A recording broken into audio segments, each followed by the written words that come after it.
கர்த்தருக்குள் பிரியமானவர்களே, உங்கள் யாவரையும் ஆண்டவராகிய இயேசுவின் நாமத்தில் வாழ்த்துகிறேன். ஆண்டவர் ஒரு காரியத்தை உங்களுக்கு சொன்னார்னா அந்த காரியம் நிச்சயம் நடக்கும்னு சொல்லி நீங்க நம்புங்க. அன்பானவர்களே, அந்த காரியத்தை உங்கள் உள்ளத்திலே எப்போதும் தியானித்து கொண்டே இருங்கள். அந்த காரியத்தை குறித்த வேத வசனங்களை அறிக்கையிட்டு கொண்டே இருங்கள்.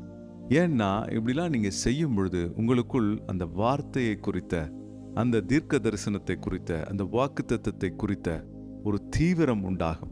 நமக்குள் ஆவியானவர் வைராக்கியத்தை கொடுக்கிறார் என்று வேதம் சொல்லுகிறது. நம்மில் வாசமாயிருக்கிற ஆவியானவர் நமக்குள் வைராக்கிய வாஞ்சையாக இருக்கிறார் என்று சொல்லப்பட்டிருக்கிறது. அன்பானவர்களே, உங்களுக்கு கொடுக்கப்பட்ட வாக்குத்தத்தங்களை குறித்து நீங்கள் தீவிரமாய் செயல்படுவதற்கு ஜாக்கிரதையா இருங்க. நீங்க ஏதோ ஆண்டவர் சொல்லிட்டாரு தானா நடக்கும் அப்படின்னு சொல்லிட்டு அப்படியே உட்கார்ந்துருக்காதீங்க. அல்லது ஏதோ ஒரு வேலையை செஞ்சிட்டு இருக்காதீங்க. அதை பத்தி தியானிங்க, அதை பத்தி பேசுங்க, அதை பத்தி சிந்திங்க, அதற்காக தீவிரமாய் ஜெபிங்க.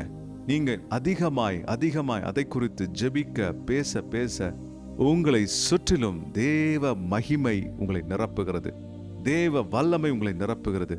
அப்பொழுது உங்களுக்கு கொடுக்கப்பட்ட வாக்குத்தத்தங்கள் நிறைவேறுகிறத ஒன்றன் பின் ஒன்றாக நீங்க பார்ப்பீங்க. எந்த தீய சக்தியும் உங்கள் மேல் கொடுக்கப்பட்ட அழைப்பை நிறுத்த முடியாது.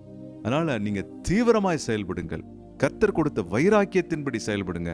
கர்த்தர் உங்களை கொண்டு பெரிய காரியங்களை செய்வார். நீங்கள் அதை ஏனோதானோ என்று எடுத்துக்கொள்ளாதீங்க. தீவிரமாய் செயல்பட தேவன் உங்களுக்கு உதவி செய்வாராக. ஆமென்.